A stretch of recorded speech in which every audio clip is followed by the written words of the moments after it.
Chapter 2. The Healing Church, Lady Maria, Iosefka, and Ebrietas. Quote, if it's blood you're innocent in, should try the Healing Church. The church controls all knowledge on blood administration and all varieties of blood. Across the valley, to the east of Yarnum, lies the town of the Healing Church, known as the Cathedral Ward.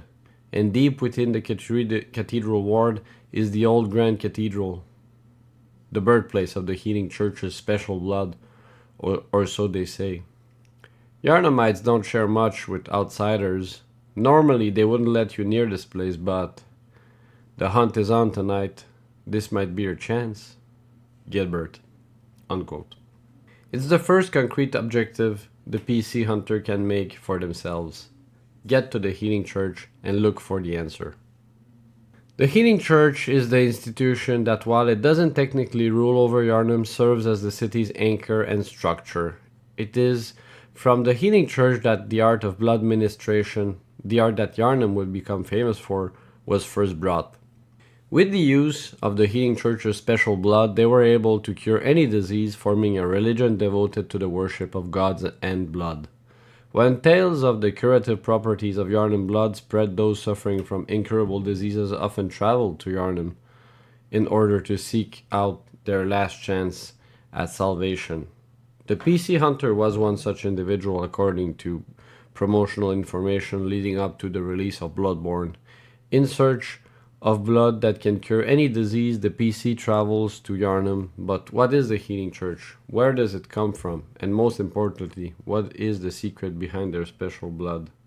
For starters, I will use only information and evidence that can be found inside the game, and I will save my personal interpretation and beliefs for the end so that you can make up your own mind about the evidence presented.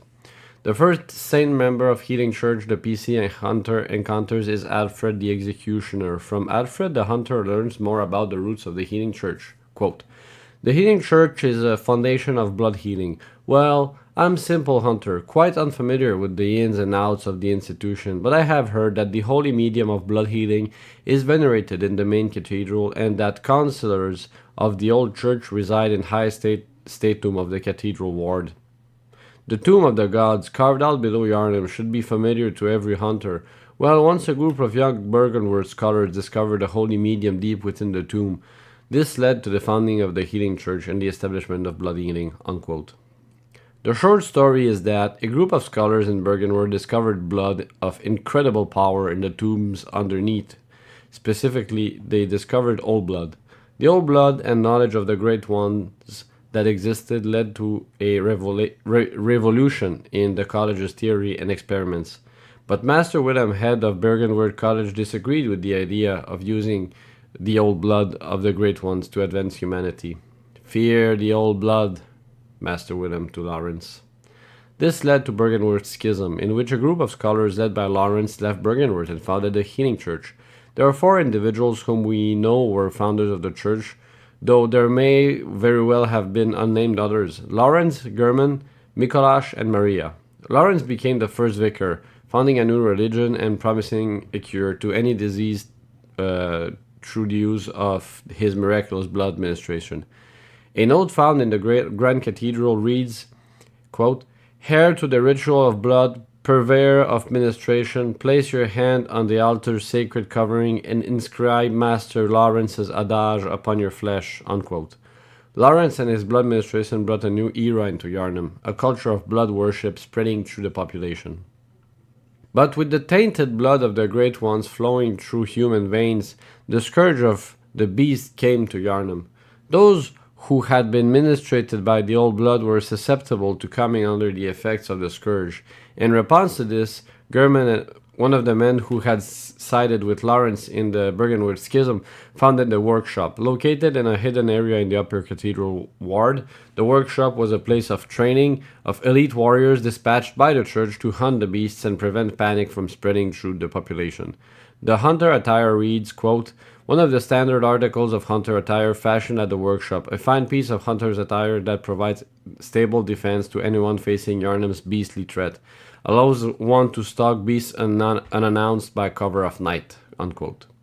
The last sentence is the most important. Quote, allows one to stalk beasts unannounced by the cover of night, unquote. Originally, the workshop was likely a secret institution. The hunters were no symbols and had no uniforms, save for the saw hunter badge, which each kept in order to identify one another. Quote, badge crafted long ago at the workshop attests one's prowess as a hunter of beasts. The workshop is gone and no group recognizes this meaningless badge, unquote. They operated in the cover of darkness, disposing of Yarnamites who had succumbed to the scourge of the beast, likely as more of a cover-up than anything to prevent the public becoming aware that the blood they were being administered was turning them into monsters. But what of Maria? According to Maria's hunting attire, quote, among the first hunters, all students of German, was the lady hunter Maria. Maria is distantly related to the undead queen, but had great admiration for German, unaware of his curious mania, unquote. Born in Canehurst, Maria was a beautiful woman, no doubt, even by Canehurst standards. While she was a relative of the queen to the aristocratic nobles of Canehurst, this likely meant very little. No doubt every noble was dying to tell everyone they knew about how they were Annalise's 12th cousin, 7th removed, and so the relation probably didn't mean much. Unlike the rest of her people, however, Maria disliked the use of blood weaponry, as stated by the Rakuyo. Quote, this sword feeds not of blood, but instead demands great dexterity. Lady Maria was fond of this aspect of the Rakuyo, as she frowned upon blood blades despite being a distant relative of the queen, unquote.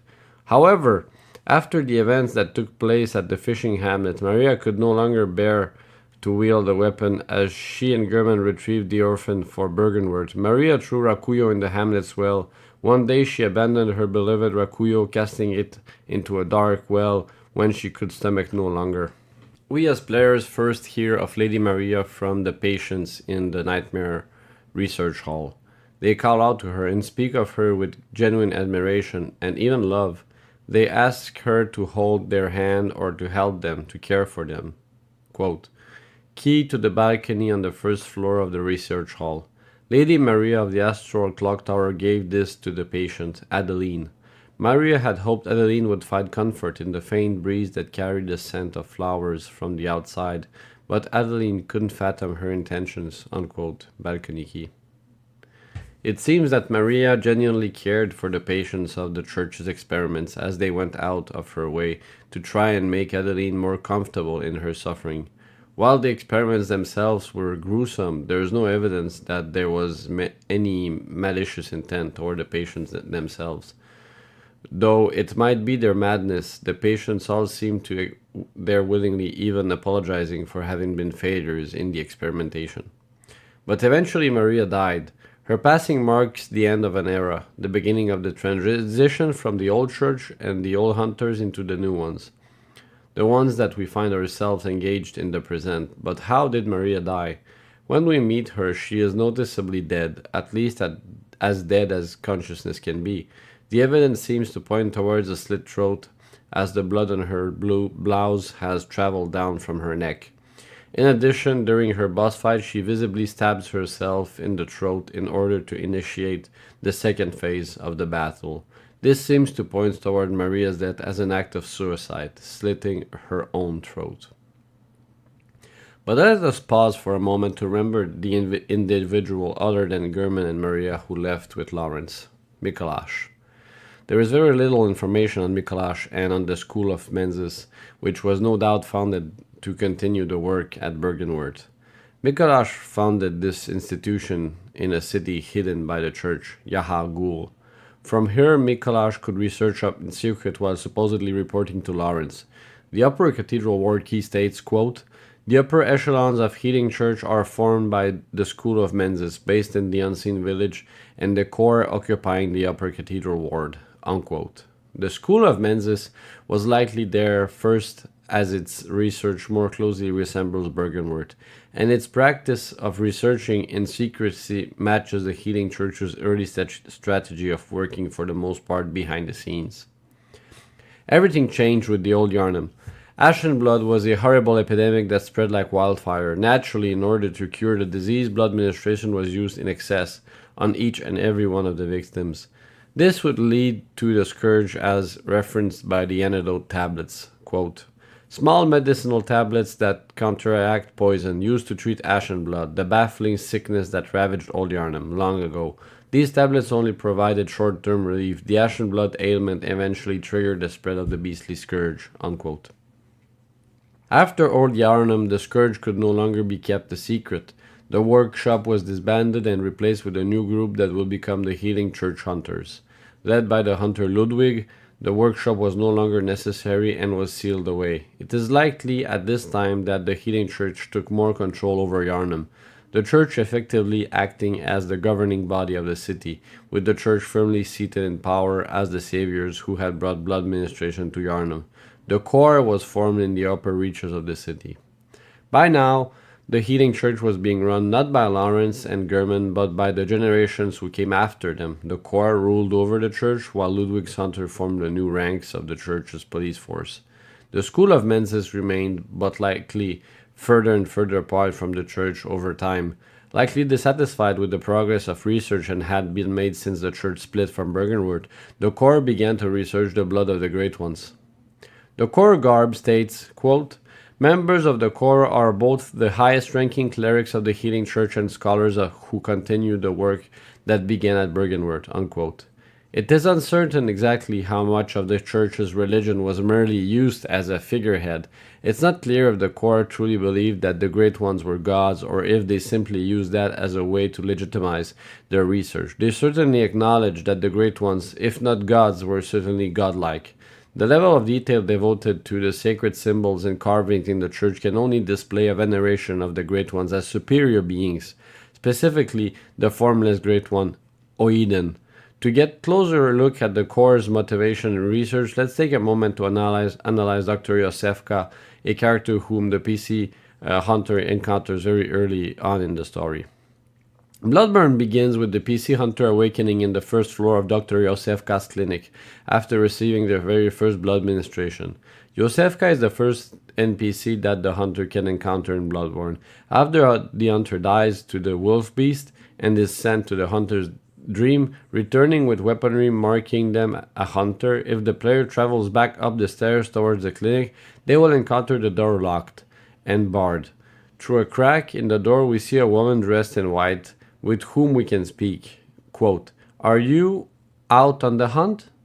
Then I'm very sorry, but I cannot open this door. I am Iosefka. The patients here in my clinic must not be exposed to infection. I know that you hunt for us, for our town, but I'm sorry. Please, this is all I can do.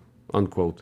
Iosefka will assist the hunter by providing them with her specially concentrated blood, capable of fully healing a hunter.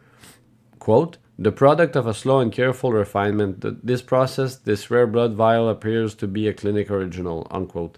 The hunter can return to Iosefka at any time to collect more blood, but can only carry a single vial at a time. This changes, however, after the death of Father Gascoigne. This time, when the hunter comes to Iosefka, there will be no blood provided. Instead, the doctor will ask the hunter to redirect any individuals they came across to her clinic so that they can be treated and cured. From this point onward, the doctor speaks with a slightly deeper tone of voice, and in fact is voiced completely by a different person. While Iosefka's voice actress is credited as being Jenny Funnell, there is a second credit to an imposter doctor credited to an actress named Lucy Briggs Owen. From this point onwards, Iosefka will ask the hunter to bring her more and more people, assuring that they are being taken proper care of. As a reward for the hunter, if the hunter begins to bring her people, she will eventually start providing the player with blue elixirs. Blue elixir is described as, quote, dubious liquid medicine used in strange experiment conducted by high ministers of the Healing Church, unquote. A rather chilling item indeed for a common blood ministration doctor to be carrying. But it isn't unless the hunter finds the back entrance to the clinic accessible by climbing up an adjacent building connected to the Forbidden Woods that the truth of Iosefka's research can be discovered. Here, the result of research is discovered. Any NPCs that a hunter sent in the past to Iosefka's clinic will be found transformed and twisted into celestial blue-like kin found of the cosmos. If the hunters send nobody to the clinic, they will only find a single celestial located in the sick room.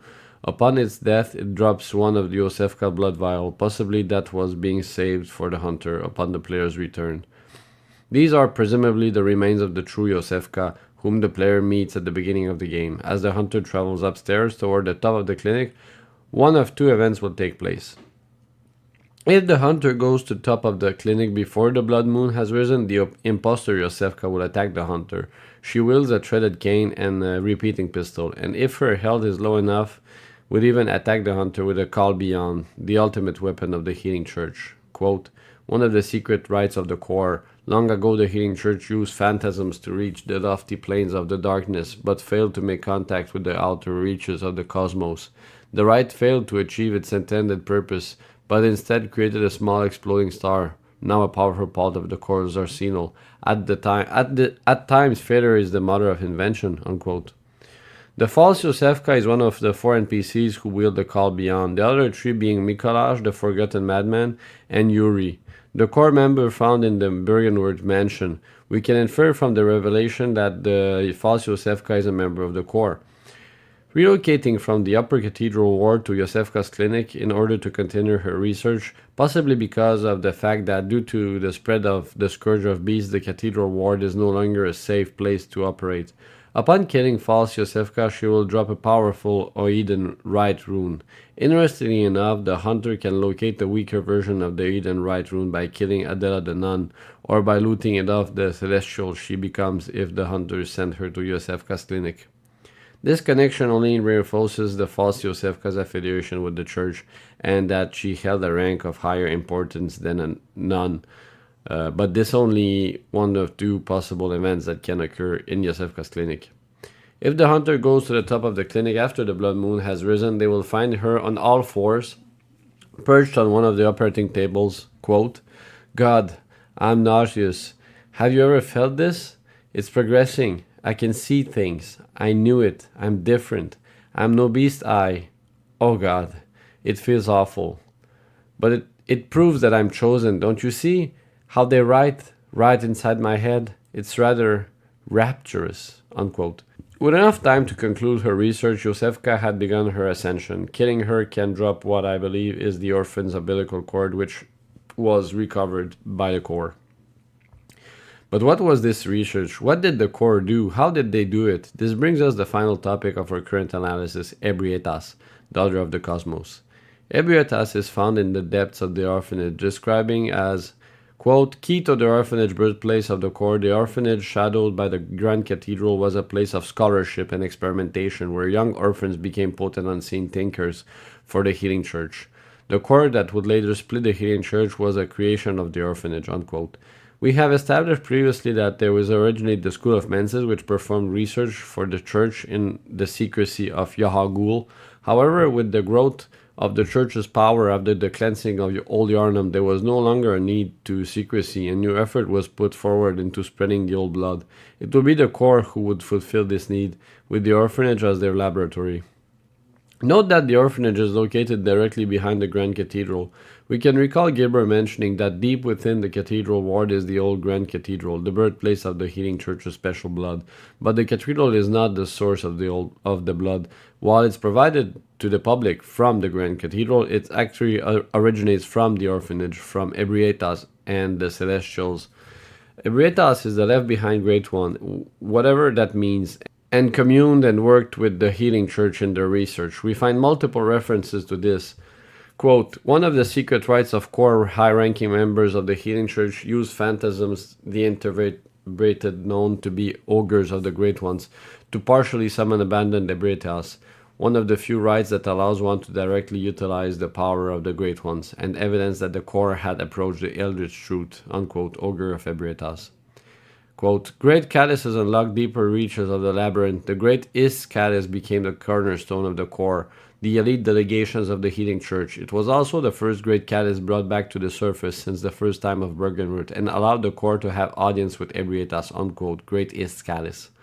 But who is Ebrietas? What is her purpose? What research did she allow the Healing Church to perform? And what relation does she have to the Great Ones and the Old Blood? What follows is purely my own interpretation and belief based on the evidence that I have gathered. Do not consider any of this as solid fact. Instead, use it as my interpretation that you can gather on your own beliefs. The Healing Church operated in secrecy in its formative days. Mikolas slowly continued his own research into the old blood. Through kidnappings and experimentation, Lawrence administered the old blood to the ill, and those who succumbed to the scourge of the beast were eliminated under cover of darkness by German's hunters. While this was going on, the church quietly continued their research into the Great Ones, independent from Bergenworth. Initially, the only Great One that the Healing Church had identified has been Kos, the Great One from the depths of the ocean. The Church experiments into the Great Ones therefore revealed around water as described by the brain fluid. In the early days of the Church, the Great Ones were linked to the ocean, and so the several patients would imbibe water and listen for the howl of the sea. Brain fluid righted inside the head the initial markings of the internal eyes. It was a fruitless pursuit, however, for as far as we know, the Great Ones do not originate from the sea, but from the dreamlands and the cosmos. As such, the experiments were failures. Overseeing the research from the astral crack tower was Lady Maria. After the Hamlet massacre, Maria refused to hunt again. Instead, she began to run research toward the Great Ones for the budding Healing Church. But her thoughts could never leave the blasphemous nature of what she and German had done at the Hamlet, how their orphan had been ripped from its mother's womb, nor would she be allowed to forget. Quote, atonement for the wretches by the wrath of Mother Kos, unquote. Not all of the hamlet had been destroyed. The parasites that inhabited the Mother Kos had managed to infest the villagers, transforming them into ascended kin of the cosmos. German was the first hunter, and Maria his greatest pupil. In this sentence, they can be seen as the father and mother of all hunters. Anyone who calls themselves a hunter, no matter what organization they associate themselves with, is a descendant in some way from German and Maria, who murdered the orphan of Kos. Quote, curse the fiends, their children too, and their children forever true, unquote. Perhaps Maria was haunted by the unending nightmares of what she had done. Perhaps in her frustration she desperately continued her experiments. Surely something had come out of the atrocities she had committed. But each and every one of their experiments was another failure, another dead end. The patients began to notice her frustration with them, sobbingly apologizing for their failures, begging for her forgiveness. Maybe over time she became less and less compassionate with the patients and more racked with guilt. On one hand, her desire to uncover the truth behind Kos and the Great Ones could not be stopped, but on the other hand, she cared for the patients of the research hall and did not want to see them suffer. She could see only one way out. Quote, oh, I know very well how the secrets beckon so sweetly. Only a honest death will cure you now, liberate you from your wild curiosity, unquote. Lady Maria of the Astral Clock Tower. And so she ended her own life. Her death marked the end of an era. By this point, Mikolas and the School of Mensis had already begun to draw further and further away from the rest of the Healing Church. With her death, German spiraled into a depression. The elite workshop was sealed away and abandoned. The old secretive, quiet Healing Church had begun to die and may have fallen apart completely were it not for the events of Old Yarnum. The church had always relied on gaining new followers through the use of the miraculous disease-curing blood, and Old Yarnum gave them the perfect opportunity to display their religion to the masses. After Old Yarnum's cleansing, the Healing Church exploded in power and fame. They could no longer operate in secrecy and needed a much more significant source of blood. The Great East Cadiz became the cornerstone of the core, the great elite delegation of the Healing Church. It was also the first Great Cadiz brought back to the surface since the time of Bergenworth and allowed the core to have audience with the Ebrietas. And so the core was born, an elite delegation of old scholars and clerics. The core would become the new ipso facto leaders of the Healing Church. The core plunged into the tomb deeper than anyone had gone since the days of Bergenworth, looking for a greater source of blood and in a way which could bring their research to the next level. They traveled to the ruins of the Ptumerian city of Is, which not been entered since the time of Bergenworth scholars. They went to meet with Ebrietas, daughter of the cosmos. The great Iosefka was relocated to the orphanage located behind the Grand Cathedral and would serve as the main laboratory for the Corps. Interestingly, we see many carriages throughout our time in Yarnum. Many players will recall seeing or leaving notes in front of them with charming or amusing words such as despicable infant. But where are all the babies? We encounter no child-sized coffins in the streets of Yarnum, but many carriages. Where do we find child-sized coffins in the Upper Cathedral ward? In the orphanage, the Corps communed with Ebrietas and used their new knowledge to experiment on the babies. They were either abandoned or sent to the orphanage. It is even possible that after the widespread epidemic of the scourge, the Corps went through the public and gathered all the babies and children of Yarnum under the pretense of protecting them until the hunt was over. Yarnumites would have no reason not to trust the church and were likely delighted that the governing body had such concern for the welfare of their children. In the Lumen Flower Gardens, we can see the results of their experiments. Look at the way the celestials seem to grow from the ground. Even the name gardens seem to suggest an almost sickening way in which the celestials were harvested from the ground like a crop. This was the source of Yarnum's special blood. The children who were elevated to becoming celestials then harvested and used as a source of blood for the church, a renewable source that would allow them to provide the entire city with as much blood as it needed. The false Iosefka was one such researcher who fled the clinic after the Upper Cathedral ward was lost to the scourge. The presence of scourge beasts in the Upper Cathedral ward only proves that the scourge was too much for even the Corps to handle, and that the researchers likely fled. One researcher fled to Bergenwood, the first member of the Corps that the PC Hunter encounters. The Corps member, Yuri, is seen wandering in the second floor of Bergenwood Mansion. She even wears a blindfold cap, reminding us that, quote, members of the church are both the highest-ranking clerics of the healing church and scholars who continue the work that began at Bergenwood. The eye covering indicates their depth to the teaching of Master Willem, even though their paths diverged, unquote. The Corps had enormous respect for Master Willem, even though they split away from him. There was never any violence between the two factions in Bergenwood, only a difference in philosophy that led to an inevitable separation. It is no wonder that the Corps never disposed of Master Willem. They truly saw him as a highly respected figure in their history. In fact, Master Willem had achieved what the Corps so desperately yearned for. He had ascended to the level of the gods. In the beginning days of Bloodborne's release, all anyone could talk about in regards to lore was Iosefka. Who is she? Is she an imposter? When do they switch? Which is the real one? So much focus was placed on false Iosefka that the real one got swept away. People were so engrossed with the revelation that Iosefka was replaced with an imposter that they stopped looking at the original. Who was Iosefka? Like the imposter, she wears the white church garb, which tells us, quote, these doctors are superior to the black preventative hunters and specialists in experimentally backed blood administration and the scourge of the beast. They believe that medicine is not means of treatment but rather a method of research, and that some knowledge can only be obtained by exposing oneself to sickness, unquote. That implies that Iosefka was a higher-ranking member of the church and a specialist on the experimental blood. Now look at the back of Iosefka's clinic. Bodies have been dumped into pits. Vials upon vials upon vials of blood have been collected. Hundreds of research notes have been written. There are also celestials in the Forbidden Woods who appear to have wandered off from the clinic. How could this be the work of a false Iosefka when the original Iosefka doesn't get replaced until the death of Father Gascoigne? Furthermore, how was she replaced in the first place? There is absolutely no evidence whatsoever that it is possible to copy someone's face. There's only one type of woman that has the same face as another, a sister.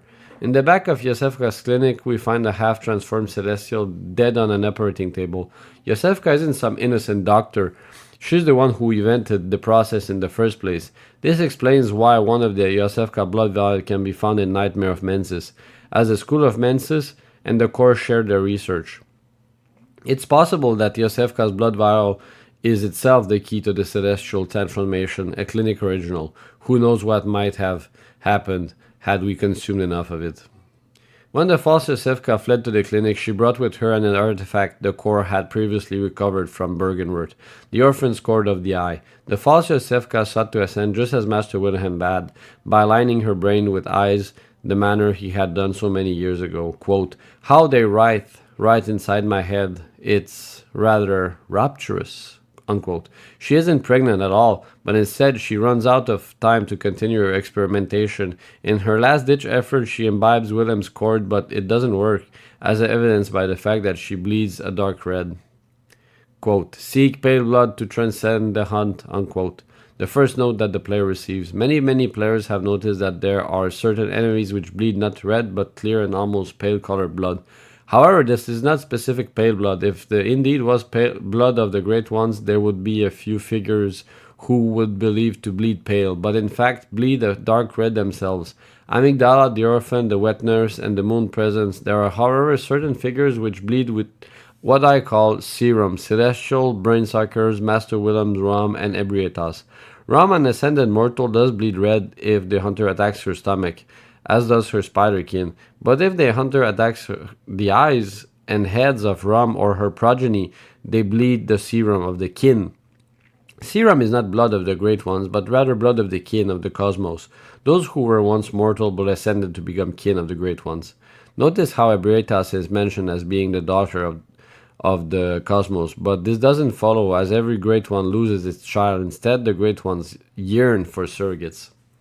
Ebrietas was possibly Pthumerian, as she is found by the scholars in a Pthumerian city. It is well documented that the Pthumerians' research and experimentation with the old blood led to their ascension as they neared the eldritch truth. However, they were struck down before they could truly ascend to being Great Ones. The scourge of beasts spread throughout the people of Blood Moon rose. The Great Ones descended, and womb was left with child. Yarnam's pregnancy with Murgo was a failure, and so in search of a surrogate, Ebrietas, possibly researcher of Pthumeru, ascended to the level of Great Ones. It is so very interesting to me how Ebrietas is repeatedly referred as having been left behind. Ebrietas is not a true Great One. Instead, she was ascended to become kin, just as Willem did. The Pthumerians are ancient. Who knows how long it took her to develop in the current form? Perhaps in 1,000 years, Master Willem would look much more like her as well. She was abandoned as the Great One left after the devastation of Pthumeru, and so she waited in the labyrinth, caring for the phantasm small slugs-like creature, which were named as being familiars of the Great Ones. And when the scholars stumbled upon her in Ists, she would finally have an outlet with which to commune with the outside world.